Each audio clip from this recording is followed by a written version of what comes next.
안녕하세요. 오늘은 들어주셨으면 하는 이야기가 있습니다. 다만 부탁이 있습니다. 제 신분이 드러나지 않도록 약간 픽션을 가미하도록 할 테니 양해 부탁드립니다. 남편과 결혼을 하고 얼마 지나지 않아 남편에게서 중요한 이야기가 있다는 말을 들었습니다. 지금 하는 일을 그만두고 본가로 이사하고 싶다는 이야기였습니다. 시어머니가 연로하셔서 홀로 생활하시는 게 걱정이라는 게 첫 번째 이유. 다른 하나는 그의 본가가 대대로 시골의 명가라고 하는데 언젠가는 돌아가려고 생각했다는 겁니다. 어머니가 계신 건 알고 있었습니다만 그의 본가가 명가? 라는 건 처음으로 들어서 솔직히 망설여졌습니다. 하지만 어머니 생각을 하니 거절할 수도 없었습니다. 결국 남편의 시골에 이사를 가기로 결정했습니다. 어머니! 물론 어머니는 기쁜 것처럼 보였습니다. 오랜만에 봬요, 어머니. 잘 왔다. 괜찮겠니? 각오는 돼 있는 거지? 고맙구나. 에? 가고? 이사하는 각오를 말하는 걸까? 이미 정해졌으니까 온 건데. 아, 배고프다, 배고파. 나중에 살짝 물어보자. 조금 걸어가다 보니 밭일을 하고 있던 마을 사람들이 귀향해온 남편을 발견하고 목소리를 올리면서 다가왔습니다. 어이! 유타 아니냐? 오래간만이네. 건강하지? 잘들 지내셨어요? 이 흐름은 저를 소개시키려는 패턴일 겁니다. 그래서 타이밍을 살피고 있었지만 계속해서 제가 끼어들 틈이 없습니다. 역시나 제가 용기를 내어 말을 걸지 않으면 에? 마을 사람들이 이건 뭐야 하는 듯한 얼굴로 차가운 시선을 보내오는 겁니다. 나중에 놀러 갈게요 하는 남편. 그 순간 느꼈던 저기는 뭐였을까요? 자, 엄마 가실까요? 뭐냐? 이렇게 해서 제 시골 생활은 시작되었던 겁니다. 남편은 관공서에서 일하기 시작했고 어릴 때부터 살았던 탓인지 지인들도 많아서 일은 순조로워 보였습니다. 저는 새로운 환경에 적응하기 위해 매일을 일단 바쁘게 살아서 주위를 둘러볼 틈이 없었습니다. 어느 날 남편이 도시락을 빼놓고 출근했습니다. 아, 도시락 잊어먹고 갔네? 저는 도시락을 들고 어머니에게 말했습니다. 어머니, 잠깐 도시락 좀 갖다 주고 올게요. 아, 내가 가마. 아니에요, 금방 갔다 올게요. 그리고 아무 생각 없이 그의 일터로 향했습니다. 항상 지나치던 가게 앞에 다다랐을 때 가게 주인 아주머니가 말을 걸어왔습니다. 어머, 어디 가? 도시락 좀 가져다 주려고요. 혼자서? 어머니는? 어머니는 집에 계신데? 유타군이 뭐라고 했어? 그때 갑자기 마을 사람들이 하나둘 모이기 시작합니다. 그러더니 자기들끼리 웅성거립니다. 아주머니는 뭔가 당황한 듯 어쨌든 혼자서는 가지 않는 게 좋아. 그럼 하고 소곤대더니 서둘러 가게로 들어갔습니다. 사람들이 전부 나를 보고 있어. 뭔가 무서워.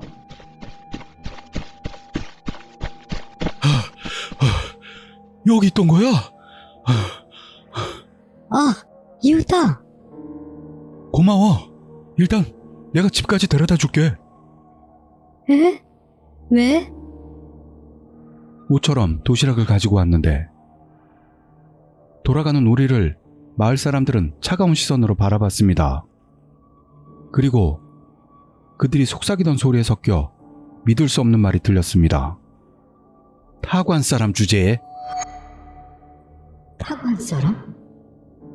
돌아보지 마. 그냥 돌아가자. 그러더니 남편은 아무렇지도 않은 표정으로 이렇게 말했습니다. 여러 가지 궁금하겠다 싶지만 이야기는 밤에 돌아가서 할게. 그 표정으로 온몸에 소름이 끼쳤습니다. 이 사람, 누구? 내가 결혼한 상냥한 사람은 어디에? 그 사람에게 이끌려 집으로 돌아왔습니다. 어머, 유타, 일은 잘 되니? 지금 누가 야채 갖다 줘서 막 받은 참이다.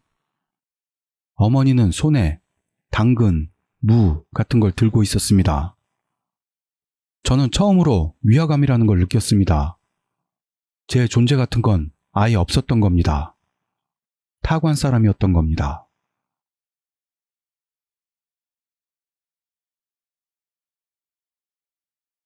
다녀왔습니다. 남편이 저녁에 돌아왔고 저는 남편에게 물었습니다. 숨기는 사실들 알려줘. 저는 용기를 내어 물어보게 된 것입니다. 이 마을 뭔가 있지? 이상해. 남편이 천천히 말을 꺼냈습니다. 이상하지 않아. 남편은 계속합니다. 이 촌락에는 촌락 안의 사람들끼리만 결혼하지 않으면 안 되는 그런 규칙이 있어. 그러니까 여기서 제일 이상한 건 너야. 타관에서 왔으니 피가 부정탄다. 재앙이 일어날지도 모른다. 그런 이야기였습니다. 저는 물었습니다. 그럼 왜 나랑 결혼한 건데? 그래도 모르겠어? 없는 거야, 미혼 여성이. 남편은 차가운 어조로 계속 말했습니다. 촌락의 룰을 계속해서 지키기 위해서는 젊은 사람들이 애를 만들지 않으면 안 되니까. 그러면서 남편은 뒤에서 저를 끌어안았습니다. 부탁이니까 조금만 참아줬으면 좋겠다. 나는 너를 사랑해. 그리고 돌아서면서 말했습니다. 오늘은 이만 자자.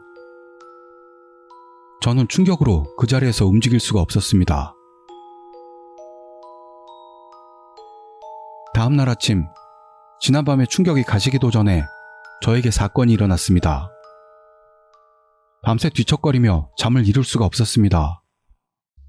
이렇게 잠에 들 수 없던 밤이 있었을까? 돌아가고 싶다. 그 생각으로 휴대전화를 켰을 때였습니다. 전파가 닿질 않아. 엄마는 잘 살고 계실까? 그리고 밤을 꼬박 새고 아침을 맞았습니다. 저는 일단 혼자 됐을 때 생각하기로 하고 조간신문을 가지러 우편함으로 나갔습니다. 그리고 우편함을 열었는데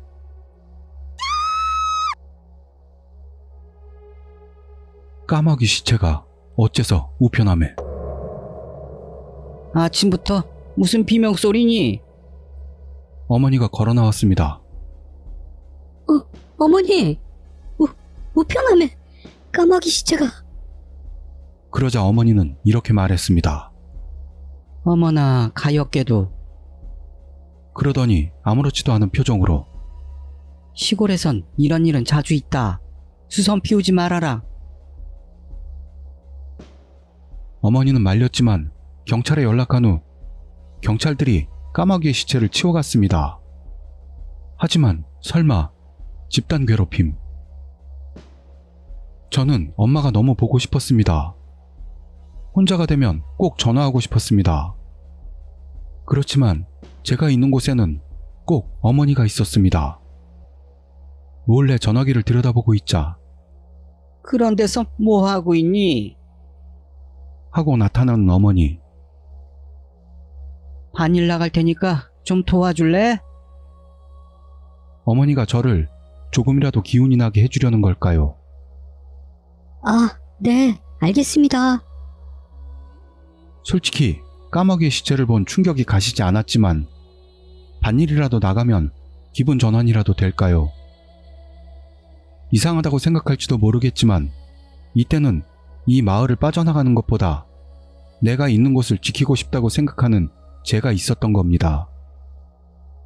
엄마에게 전화는 언제라도 할 수 있다고 생각한 저는 식탁에 휴대전화를 놔두고 그대로 밖으로 나갑니다. 집중해서 밭일을 했더니 조금은 기분이 나아졌습니다. 그러다가 점심을 먹던 중 마을의 어르신 하나가 다가왔습니다. 아, 이 사람은 마을 유지라고 유타가 말했던 사람이야. 안녕하세요, 시계씨. 아, 안녕하세요. 타관에서 온 유타의 처인가? 그렇게 당당하게 있다니 뻔뻔하군. 저는 당황했습니다. 이 마을은 타관의 피를 섞는 일 없이 수녀를 지키며 살아왔다. 아무리 과소화가 진행돼도 상관없어. 유타를 홀려서 피를 더럽힌 여우 같은 것. 이렇게 대놓고 악의를 표출하다니. 직접적으로 부딪힌 일이 없었던 저는 그때는 아무 말도 입 밖으로 나오질 않았습니다. 동시에 공포까지 느꼈습니다. 나 이대로 있다간 죽임당하는 거 아니야?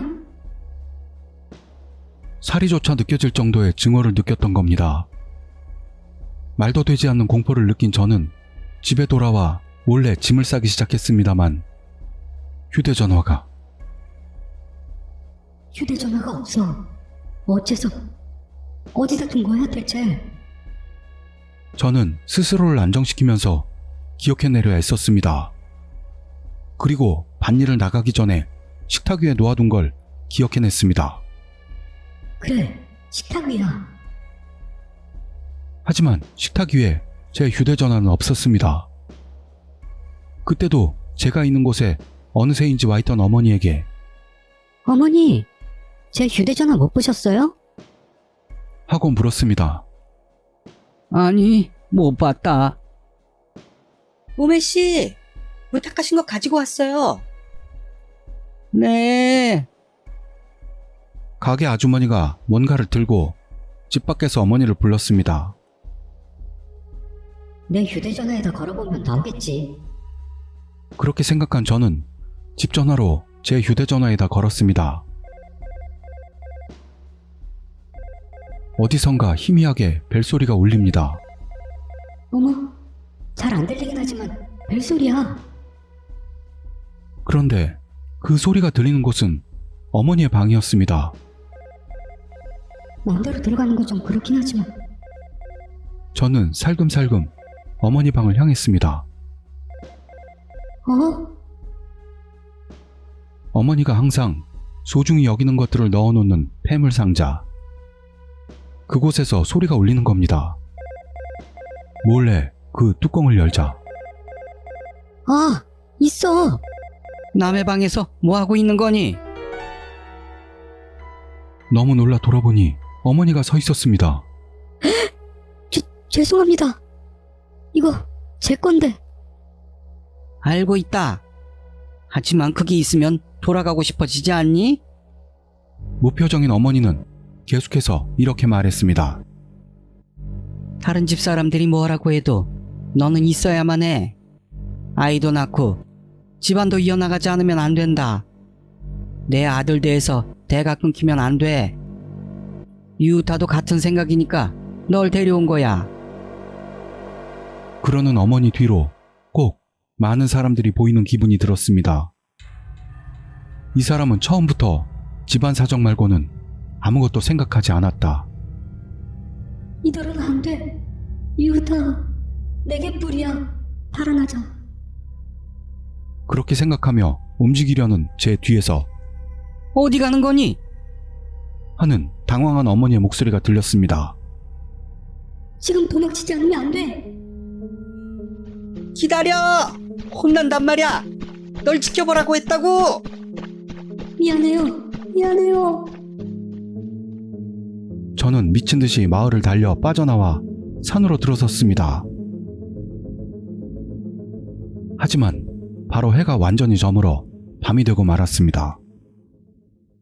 위험해. 여기 어디지? 길을 잃은 것 같아. 저는 산속을 헤매게 되었습니다. 그럴 때였습니다. 어이! 대답해! 그런 소리가 들렸습니다. 마을 사람들이 저를 찾고 있는 것이었습니다.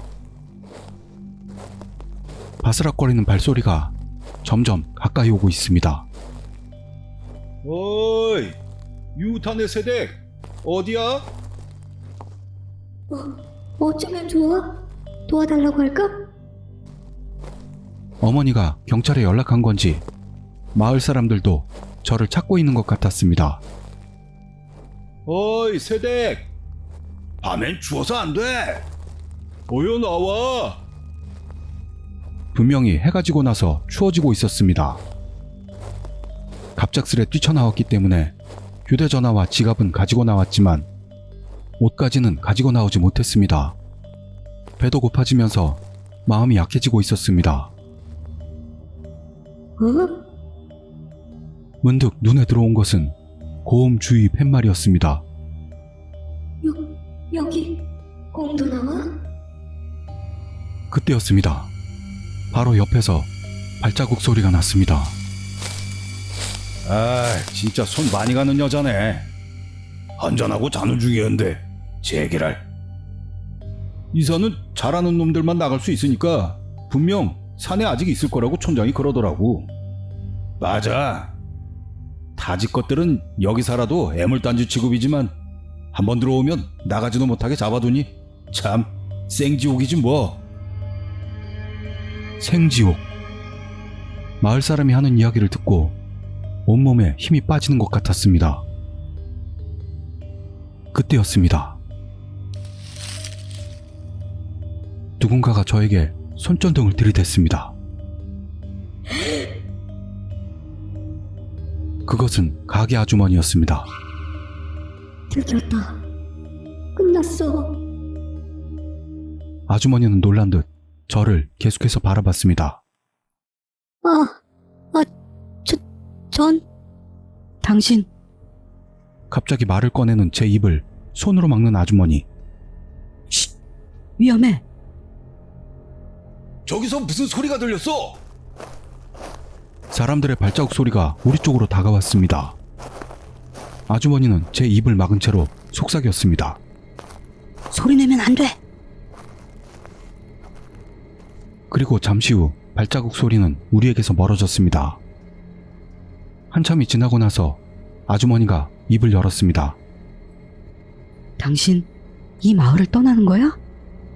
이미 돌아갈 수도 없어, 거기는. 정말 잘 됐어. 그러는 아주머니는 손에 들고 있던 종이를 제게 건네줬습니다. 간단하게 지도를 그려놨으니까 가지고 가. 그때였습니다. 가요! 어디 있는 거야? 유타의 목소리였습니다. 소름이 돋아올랐습니다. 아주머니는 입고 있던 겉옷을 벗어서 제게 입혀주었습니다. 이거 입고 가. 안 돌려줘도 되니까. 많지는 않지만 옷 안에 돈도 조금 넣어놨어. 어서 가. 아주머니, 빨리. 그리고 절대로 돌아오면 안 돼. 저는 말을 잇지 못하고 머뭇거리다 이야기를 꺼냈습니다. 감사합니다. 근데 어째서 저한테 이렇게 잘해주시는 거예요? 나한테도 딸아이가 있었어. 살아있다면 딱 자기 나이 정도일 거야. 딸도 없는 이 마을에는 아무 애착도 없어. 어서 가. 나는 괜찮으니까. 아주머니의 따님이 죽었다는. 안녕, 가요. 카요. 제 이름. 조금 아까 남편이 부른 걸 듣고 제 이름을 불러준 건데 그런데도 이상하게 눈물이 났습니다. 감사합니다. 아주머니 감사합니다. 꼭 무사하시길 빌어요. 이제 다시는 만나지 못할지도 모르지만요. 그렇게 생각하면서 저는 마을을 뒤로 했습니다. 결국 이혼은 성립되었습니다. 유우타는 아이가 필요한 것뿐이니 저를 설득하기보다는 새로운 여자를 찾는 게 빠를 거라고 생각했을 거라고 봅니다. 저는 그 트라우마가 남아서 밤이 되면 다시 끌려가는 꿈만 계속해서 꾸었습니다. 너무 불안해서 본가로 돌아가게 되었고 지금은 평온한 나날을 보내고 있습니다. 빨래 다 됐어. 정리 좀 해라. 응, 엄마. 아주머니에 대해선 평생 잊을 수 없겠지요. 그분이 없었다면 오늘의 저는 없었을 겁니다. 아주머니가 입혀줬던 겉옷 소중히 간직하고 있습니다. 그것은 제게 부적이나 다름없습니다. 여러분은 제 이야기를 믿을 수 있을까요? 궁금합니다.